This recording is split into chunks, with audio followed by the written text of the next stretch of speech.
የዴቭ እናት እንግዲህ ስራዋን ሰርታ ሄደች ማለት ነው። በጣም የምትደብር ሴት ናት የሆነች እውነት ለመናገር እና በጣም ነበር ያናደደችኝ ዛሬስ። አደይም ደግሞ እንግዲህ ዶክተር ለሷ ብሎ እንደሄደ ቢያስረዳትም ልትረዳው አልቻለችም። ህይወቴን ነው ያመሰቃቀልከው ዶክተር፣ እኔ ከአንተ ይሄን አልጠብቅም፣ እንዴት እንደዚህ ታደርጋለህ ብላ እሱ ላይ ጮኸችበት ማለት ነው። አደይ ሴትዮዋ እያስመሰለች ነው፣ ልትገልሽ ነው። ዞር በል እባክህ፣ እሷ እኔና ዴቭን ልታስታርቅ ነው። እውነት? አዎ ዶክተር፣ አንተ ማንን እንደዚህ እዚህ ያመጣ? ቤሪን አምናሃት እዚህ እንዴት ትመጣለህ ብላ እንግዲህ ጭራሽ እንትን አለችው ማለት ነው። ከዛ በኋላ ተረጋጊ፣ የሚቆጭሽን ነገር ዝም ብለሽ አታውሪ፣ በኋላ ትቆጭበታለሽ አላት። ለምን የሚቆጨኝ ዶክተር? ህይወቴን አመሰቃቀልከው፣ ህይወቴን አበላሸህብኝ። አሁንም ተረጋጊ ብዬሻለሁ። አሁንም ካልተረጋጋሽ ይኸውልሽ ከባድ ችግር ይፈጠራል። ሰሚያለሽ? እኔ ላንቺ ብዬ ነው አላት። ከዛ በኋላ ምንም ልሰማ ፍቃደኛ አይደለችም። እንግዲህ ምን ይደረጋል ጎበዝ፣ ምንም ማድረግ አይቻልም። እሷ ግን ልትሰማም በፍጹም ፍቃደኛ አይደለችም ማለት ነው። እና ከዛ በኋላ እንግዲህ ነገርኩሽ፣ እምቢ ካልሽ ምንም ላደርግልሽ አልችልም፣ የራስሽ ጉዳይ ነው አደይ ብሎ እንግዲህ አደይን ጎትቶ መኪና ውስጥ ቢያስገባትም የዴቭ እናት ፖሊስ ጋር ደውላ እና ቶሎ ብላ ኢንስፔክተር ያለ ፍቃዷ ጎትቶ መኪና ውስጥ አስገባት ብላ ኢንስፔክተር ጋር ደውላ፣ ኢንስፔክተሩ ደግሞ የሆነ ዝፍጥ ነገር ነው፣ ዝፍጥም ከዝፍጥም ዝፍጥ አናዶኛል ማለት ነው። እና ዶክተር እንግዲህ ሊያስረዳን የወንጀለኛ አይደለሁም፣ በመጀመሪያ ደረጃ ወንጀለኛው ማን እንደሆነ ለይተህ ብታውቅ አይሻልም? ያው እኔ ታስተምረኝ ነው እና ቀጥል፣ ሁሉንም ነገር ሄደ እዛ ትናገራለህ ብሎ ይዞት ሄደ። እንግዲህ አደይ ከዛም ስትሄድ ወይዘሪት እቺ አልማዝ ነች ማን ተብዬዋ ሴትዮ አደይን በገዛ ሰዎቿ አሳግታ ተመልሳ አመጧት ማለት ነው። ከዛ በኋላ አደይ እንግዲህ ራሷን ያገኘችው እዛው ተመልሳ እዛው ሆቴል ውስጥ ነው። ስትነቃ አንቺ የማትረቢ፣ አንቺ እንደሆንሽ ሲነገርሽ አሰሚ፣ ስለዚህ ከዚህ በኋላ ልጄ ጋር መድረስሽ ስለማይቀር አሁን እንደጀመርኩ ጨርሼሽ እሄዳለሁ ከዚህ ጋር እንጂ እንደዚሁ ዝም አልልሽም እያለች መርሄውን እንዴ የዴቭ እናት ምን እያደረግሽ ነው? ሁሉም ነገር ድራማ ነበረ? አዎ ዶክተር እውነቱን ነበር ለካ። አዎ ዶክተር እውነቱን ነው፣ ያውቃሉ እኮ ሁሉንም ነገር።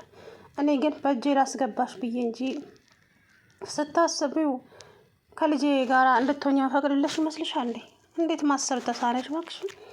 መቼም ስለዚህ ባስመክረሽ እምቢ ስላልሽ አሁን ደግሞ እኔ ዋጋሽን ልሰጥሽ ነው አለቻት። እባክሽ የዴቭ እናት እንደዛ አታድርጊ። እውነት? እና ምን ላድርግ? ስመክርሽ እምቢ ስላልሽ አሁን ዋጋሽን ሰጥሻለሁ። እኔ የዴቭ ብቻ እኮ አይደለሁም የምኖርላቸው፣ መኖሬን የሚጓጉ ቤተሰቦች አሉኝ። እባክሽን እንደዛ አታድርጊ። ከዛ በኋላ አይ ምን ማድረግ እችላለሁ? ማድረግማ አልችልም። ከዛም ሴትይቱ እንግዲህ መርፌውን ልትወጋት ወሰነች ማለት ነው። አደይም እንግዲህ ዝም ብላ አናዳኛለች። አደይ በነገራችን ላይ እንደዛ ጎትቶ ሲለምናት እቺ ሴትዮ እያስመሰለች ነው ሲላት ሊያምናት ልታምነው አልቻለችም። ውጣ፣ እኔ ከዴቭ ጋራ ጥሩ ጊዜ ላሳልፍ ነው እዚህ የመጣሁት፣ ውጣ እያለች እንግዲህ ልጁ ላይ ስትጮህበት ነው። አዎ ውጣ እንግዲህ አደይ የራስሽ ጉዳይ ብሎ እንግዲህ ጥሏት ውልቅ አለ ማለት ነው። ሴትይቱም ነገሮችን አቀነባብራ አሳክታ ከዛም አቶ ዴቭ እንግዲህ እማዬ አሁን አወቅኩ ሁሉም ነገር ውሸት እንደነበረ፣ አንቺ እኮ ነግሬሽኝ ነበር አላምን ብዬ እንጂ አላት። ያቺ ቤሪም እንግዲህ ስትመጻደቅና ስትሳደብ ዳይመንድ ቦርሳዋን ላፍ አደረገባት ማለት ነው። ከዛ ቤሪ ምን ሆነች ነው? ቦርሳዬን ሰረቁኝ እኮ ዴቭዬ። እነማን ናቸው? እኔ ምን አውቃለሁ ማን እንደሆኑ፣ ግን ሰረቁኝ። ቆይ አንቺ እንዴት? አላውቅም፣ ፓስፖርቴም እኮ እዛ ውስጥ ነው፣ ምንድን እንደማደርግ አላውቅም አለች። ከዛ በኋላ ዴቭ ቤሪ አንቺ እኮ ልክ ነበርሽ። ምኑ? እንዴ አደይና ዶክተሩን እዛ ሆቴል ውስጥ አላገኛቸው? እንዲህ እውነትህን ነው ዴቭዬ? አዎ አይገርምሽም? እናንተ እኮ ብላችሁኝ ነበረ፣ እኔ ነኝ እንጂ ከዚህ በኋላ የአደይ ነገር በቃ አከተመ። ወይኔ ደስ ሲል ምኑ አይ እንደው አጋጣሚው እኮ ነው በአይነ ማየት ራሱ ደስ ብሎኛል አለችው። ከዛ አይ ዴቭ ተሸወደ። ግን መቼም ዘላለም አደይ አሁን ከዛ ውስጥ ከወጣች ራሱ ዴቭ አይኑን አታየውም። አይኑን ማየት ነው በጭራሽ አይኑን ልታየው እንኳን ፈቃደኛ አትሆንም ከዚህ በኋላ ማለት ነው። እና እንግዲህ ዴቭ ከአሁን በኋላ ወደ ቤሪ ነው ወዶም ሳይሆን በገዶ ያቺ ተንከሴት ሴትይቱም ወደ መጣችበት ተመልሳ ሄዳለች። ወይ እንዴት እንዳቃጠለችኝ ብቻ አትጠይቁኝ። እሷ ሴትዮ ዛሬ የእውነት ሰው ልጅ እንዴት በዚህ ልክ ክፋትን ይማራል? በፈጣሪ ኧረ ይደብራል በእውነቱ። ለማንኛውም እንግዲህ ዶክተርዬ እኔ ልክሳልህ እኔ ልገርጣልህ እያለች እንግዲህ እሷም በሱ ፍቅር ጭብጥ ኩርምት እያለች ሩታ እዛው ሐኪም ቤት ነው እስር ቤት ሄዳም ጠይቀችው። እባክሽን የዴብነት አደይ ልትጎዳት ነው፣ እባካችሁ ድረሱላት። አደይን እኮ እኔና ዳይመንድ ፈልገን አጣናት፣ የት እንዳለች አናውቅም። እባካችሁ ሆቴል ሂዱ፣ እዛ ሆቴል ነው ያለችው አደይ። ስለዚህ ሴትዮዋ ልትገላት ወስናለች። ምን ቆይ ምን አደረገቻት? እሱን አላውቅም። አሁን እሱ የሚጠየቅበት ሰዓት ነው። ሩታ ግን ከዳይመንድ ጋር ቶሎ ብለሽ ድረሺ እባክሽ አላት። ከዛም እንግዲህ ቤሪ እኔ ወደ መጣሁበት ልሄድ ነው፣ ባለቤቴ ደውሎልኛል። ስለዚህ ዴቭን የራስሽ ማድረግ እስከ ዘላለሙ አብረሽ መኖር ከፈለግሽ እኔ የጀመርኩትን ስራ አንቺ ትጨርሸዋለሽ። ምንድን ነው እሱ ስራው ማሚዬ? ይኸውልሽ አደይን እንዴ አደይ ሆቴል ነች እንዴ? አዎ የእኔ ሰዎች እንዲያመጧት አድርጌያለሁ። እናም ስለዚህ እኔ የጀመርኩትን ነገር አንቺ እንድትጨርሺ እፈልጋለሁ። እሺ ማሚዬ ምን ላድርጋት? እዛው አስቀምጨዋለሁ፣ ቶሎ ብለሽ ከዛ ዴቭን የራስሽ ታደርገዋለሽ ለዘላለሙ አለች። ከዛ በኋላ እንግዲህ እሺ በቃ ብላ ሴትይቱም እንግዲህ ሄደች ወደ መጣችበት አይመልሳትና ከዛም ዴቭም ልሸኛት ሄደነቱን እቺ ቤሪ ተብዬዋን በረሮ እንግዲህ አደይ ጋር ሄደች። አደይ እዛው ያለችበት ሆቴል ድረስ ሄደች። ከዛ በኋላ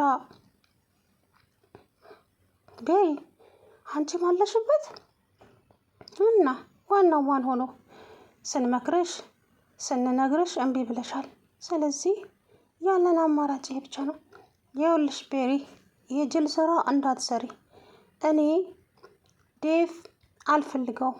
ስለዚህ የምኖርላቸው ቤተሰቦች ስላሉኝ እባክሽ ምንም ነገር እንዳታደርግኝ፣ ዞር በይ እባክሽ። አሁን እኔ ያንቺን ዝባዝንኪ የምሰማ ይመስልሻል እንዴ?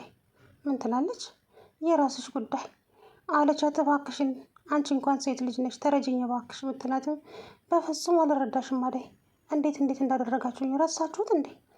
ቆይ ምንድን ነው የምትፈልጉት ከኔ? እኛ ከአንቺ ምን እንፈልጋለን? ከዴቭ ላይ ራቅ ያልንሽ እንጂ እኮ ርቃለሁ፣ ግን ምንም እንድታረግኝ አልፈልግም ብላ እንግዲህ አደይ ስትጮ የወጋጅ መርፌውን አዘጋጅታ ልትወጋ ስትል እንግዲህ ሩታና ዳይመንድ ደርሰዋል ማለት ነው። መርፌውን ትወጋ አትወጋ እንግዲህ የሚቀጥለው ክፍል ነው የሚታየው ማለት ነው። ግን የሰው ልጅ በዚህ ልክ ኧረ ይደብራል፣ በእውነቱ በጣም ይደብራል። ግን የሰው ልጅ ጭካኔ እኔ እንጃ። የዴቭ እናት እንግዲህ ነገሩን ሁሉ አጣማው እንዳልነበር አድርጋው ሄዳለች ማለት ነው። ስለዚህ አደይ ከዚህ በኋላ ዴቭን አይኑን እንኳን ማየት አትፈልግም። እሱም ደግሞ የእውነት ዴቭና ማነው ዶክተርና አደይ እየተቀጣጠሩ መስሎት ነገሩን ሁሉ በአንድ ጊዜ ወሰነ ማለት ነው። እናንተ ልክ ነበራችሁ፣ እኔ ብቻ ፍቅርም ልክ ነበረች። አደይ አታፈቅርህም ያልኩት ያልያለች ስጨቀጭቀኝ የነበረው እኔ ነኝ እንጂ አልሰማ ያልኩት እውነታቸውን ነበር። አሁንማ አመንኩኝ፣ በአይኔ አየሁ። እሰይ የኔ ልጅ ጀግና ከሆነ ለዚህ ከሆነ ያልኩ አትሆንህም። እቺ መናጢ ልጅ አትሆንህም ያልኩ ለዚህ ከሆነ የኔ ልጅ አየህ፣ እንደዚህ ቆፍጠን ስትል እኔንም ታኮራኛለህ የኔ ልጅ። ከዛ በኋላ እሺ ችግር የለውም እናቴ፣ ለማንኛውም አባዬ ደውሏል፣ አሁን አንቺ ቶሎ ብለሽ መሄድ አለብሽ አላት። ከዛ በኋላ እሺ ሄዳለሁ። አዎ ሂጂ፣ እኔ እዚህ ያለውን ነገር አስተካክዬ እኔም እመጣለሁ። ከዚህ በኋላ ምን ቀረኝ ብለሽ ነው እናቴ? ሁሉንም ነገር እኮ ማየት ያለብኝን ነገር ሁሉ በአይኔ አይቻለሁ። ስለዚህ ምንም የሚያጓጓኝ ነገር እዚህ የለም አደይ የምትባልም ከዚህ በኋላ በህይወቴ ውስጥ የለችም አለ። ከዛም እሺ በቃ ልጅ እንዳልከው ይሆናለች። ከዛ በኋላ ቤሪ ተብዬዋ እንግዲህ በረሮ የሆነች ዳይመንድ ግን እንግዲህ ምን እንደሚያደርገው አላውቅም። ዴቭ ዳይመንድ እንደሰረቃት ካወቀች ሳልፈልግ የተውኩት ሱሴ ውስጥ አስገባችኝ አላለም። ሀይ ዳይመንድ እና አሹ እኮ እንዴት እንደሚያስቁ እንግዲህ አደይ በገዛ እጇ ስትንከረፈፍ ሴትዮዋን አምናት እንዴት ሰው በዚህ ልክ ሊቀየርላት ቻለ? ለእሷ ክፉ የነበረ ሴትዮ በደቂቃ ውስጥ እንዴት ልትቀየርልኝ ቻለች ብላ ማሰብ ነበረባት፣ ይሄ ሁሉ ነገር ከመሆኑ በፊት። እሷ ግን ባንዴ አመነቻትና ገደል ገባች። ሰላም ውድና የተከበራችሁ የቻናሌ ቤተሰቦች እንዴት ናችሁ? አለሁ ደህና ነኝ። እንግዲህ አደይን የዴቭ እናት ባለፈው ያዘጋጀቻችን መርፌ እንግዲህ ልትወጋት ነበረ። ነገር ግን ሳይሳካ ቀረ። ብቻ አሰቃይታታለች። አው ተመልሳ ሄዳለች። እዛ ይመልሳትና